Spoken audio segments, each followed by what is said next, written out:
I'm Stephanie, the owner of Fresh Flowers, and today I'm going to share with you how to make the official New York State apple muffin. We're very fortunate to live in New York, where apples come in many different varieties.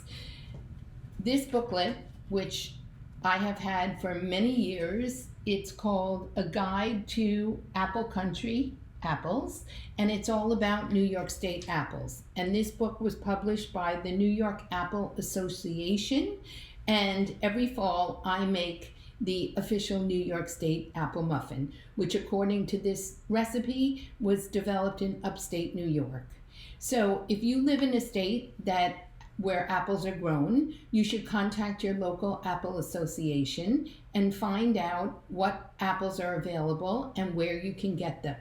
The best place to buy apples, obviously, is in an orchard where they're picked right off the tree and they are fresh, and we're getting towards the end of apple season, but obviously with Thanksgiving this week, apples are everywhere. So not every apple is great for baking. So you really want to do a little bit of your research and find out. This booklet, which you can get something like this online, will tell you about the different varieties of apples and their best use. Some are great for sauce, some are great for eating. Not every apple is good for baking. So I try and use apples that are going to hold their shape somewhat when you bake them, and also use a balance between tart and sweet apples. So some of my favorites to bake with are New York apples, Empire, Cortland, Honeycrisp, Wine Sap. Granny Smiths are great to bake with. This recipe only calls for 2 apples, so I use a balance of tart and a little bit sweeter. This is a Cortland apple, which is sweeter. Granny Smiths are a little bit tartar. So if you're not sure, you can always check in your grocery, or if you go to a farmer's market, they should be able to tell you what apples are good for baking. With this muffin recipe, the first thing you want to do, obviously, is wash your hands before you do anything in the kitchen. The second thing you want to do is preheat the oven to 375 degrees. And you want to line a standard muffin tin with muffin liners. I happen to be using rainbow today, but you can use any muffin liner. So to start with, we're going to make the topping of these muffins. So you want to start with a 1/2 cup of chopped walnuts. And these walnuts I've chopped them already. You don't want them too small, but you don't want them too chunky either. You want them coarsely chopped. And you want to use a 1/2 cup for the topping. And then you're going to use 1/2 cup of brown sugar. You can use light or dark brown sugar. I happen to have light here. Light brown sugar. 1/4 cup of flour.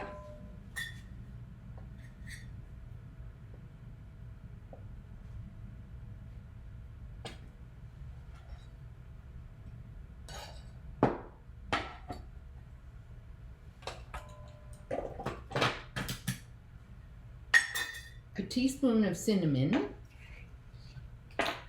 and if you can find them, these are measuring spoons that are extremely narrow, and they happen to fit in spice jars, which are wonderful.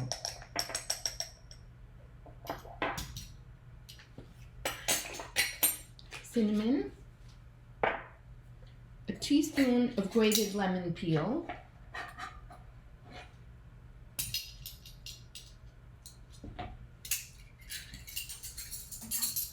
2 tablespoons of melted butter,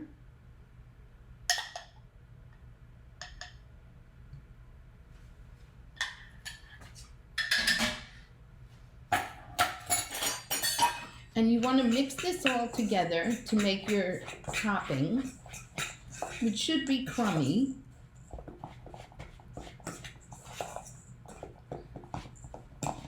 And the beauty of these muffins with all the spices in them, which you'll see in the batter of the muffin, is that when you bake them, the smell is just amazing, and it fills the whole house, which if you have guests, will certainly get them up in the morning.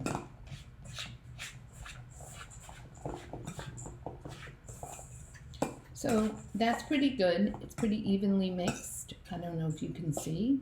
So you just want to mix this together and set this aside. So now you're ready to make the batter. So what you want to do is you want to take 2 cups of flour, which you use all-purpose flour.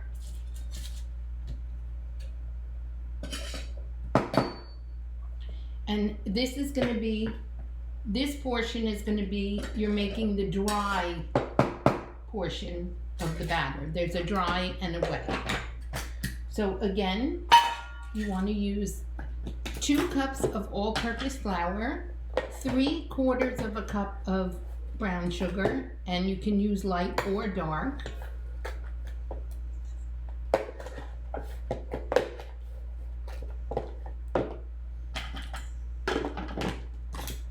Half a cup of sugar, regular granulated sugar, half a cup. 2 teaspoons of baking soda. 2 teaspoons.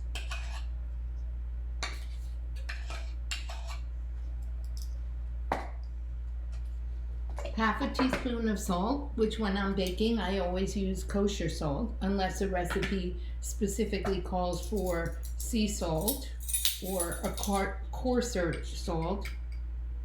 Half a teaspoon of salt. 1.5 teaspoons of cinnamon. And the other nice thing about muffins is it does not have to be as exact as some other recipes. 1.5 cinnamon. 1/2 teaspoon of cloves. 1/2 teaspoon of cloves, and then 1/8 of a teaspoon, which is not on here, of nutmeg.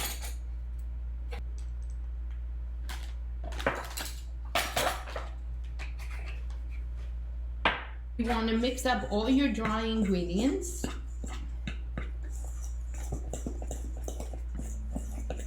And make sure the spices are blended.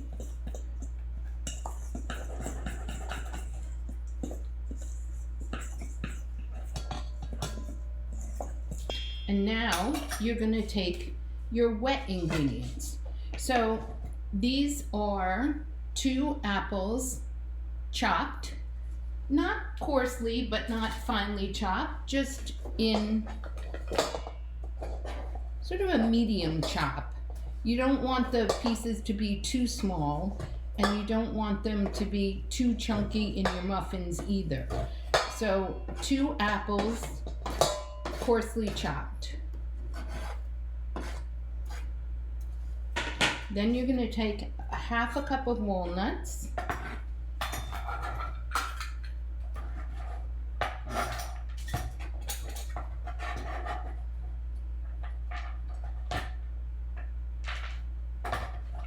Half a cup of walnuts.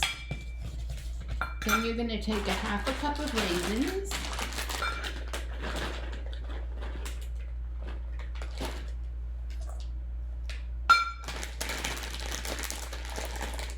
And then you're going to add 3 eggs lightly beaten. So you don't need a whisk. You just want to lightly beat them so they're that's about perfect. And again, 3 eggs, lightly beaten. Then you're going to take 1/2 cup of melted butter, which this has already been slightly cooled.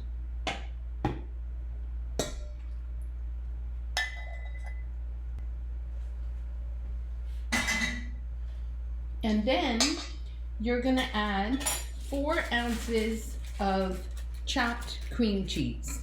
Now, I've already chopped this into small pieces, which it's easier to do when it's cold. And if you use bar cream cheese, it has the measurement on the side, so you could see what's 4 ounces because these bars represent the markings. So you want, again, 4 ounces, which is half of a bar of cream cheese.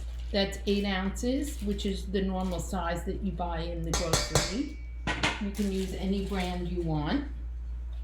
And now you're just going to mix the wet ingredients up. And the last thing that you're going to add to this is some vanilla. You want to use a half a teaspoon of vanilla and pour that in.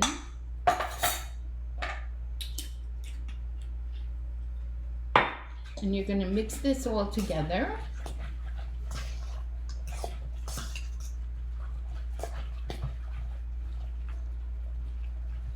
And now you're going to add your dry ingredients to your wet ingredients.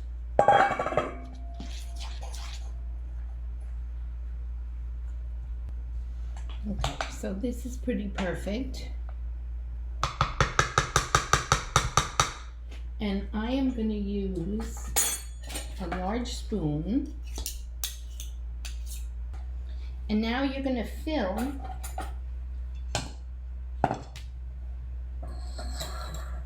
your already prepared muffin tin with the batter. You don't want it to come too far to the top because you're still going to put the topping on.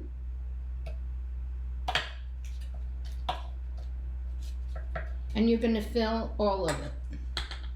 And to add the topping, you just take your topping that you've set aside and you just want to sprinkle some on the top.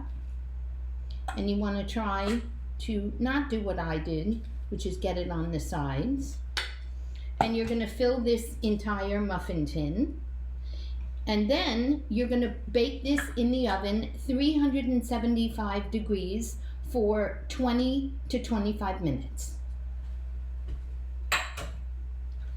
And when after 20 to 25 minutes, you are going to have these absolutely perfectly baked, incredibly delicious smelling muffins that will be perfect for your guests that are visiting you for Thanksgiving.